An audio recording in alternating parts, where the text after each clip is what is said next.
C'est un sujet très difficile, mais tous ces sujets sont liés. Tout ce dont on parle là. Moi, je suis très focalisé toujours sur la paix et la sécurité. Le Premier ministre Tony Blair m'avait fait l'honneur de me nommer à la commission Blair avec une dizaine d'Africains en 2003-2004. Nous avons fait tout le travail qui a conduit aux remises de dettes de 2007-2008 à Gleneagles et j'étais en charge de paix et sécurité. C'était mon choix. Quand on a commencé le travail, il n'y avait pas de volet paix et sécurité et j'avais insisté pour qu'il y en ait un que j'ai piloté parce que c'est le sine qua non, c'est la condition sans laquelle il ne peut...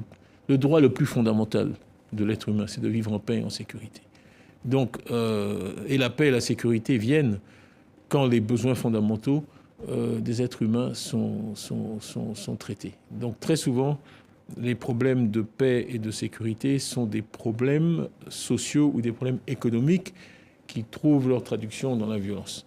Et à la fin, il faut aller à la cause, à la racine du mal, qui est souvent l'insuffisance des moyens, l'insuffisance d'opportunités, l'insuffisance d'éducation, en particulier des femmes, parce que la démographie reste au cœur de ces questions-là, et permettre aux femmes africaines de maîtriser leur fécondité, de choisir combien la taille de leur famille est un combat, moi, que je mène depuis des années et que je ne cesserai jamais de mener, parce que une mère qui a une fécondité maîtrisée aura des enfants en bonne santé, les données là-dessus sont incontestables, et qui auront des perspectives dans la vie meilleures et qui éviteront ces phénomènes de violence qu'on connaît, qui sont souvent aussi alimentés par le chômage. Parce que si vous avez une masse de jeunes gens qui sont sans perspective et qui n'ont pas de quoi s'occuper, qui n'ont pas d'espoir,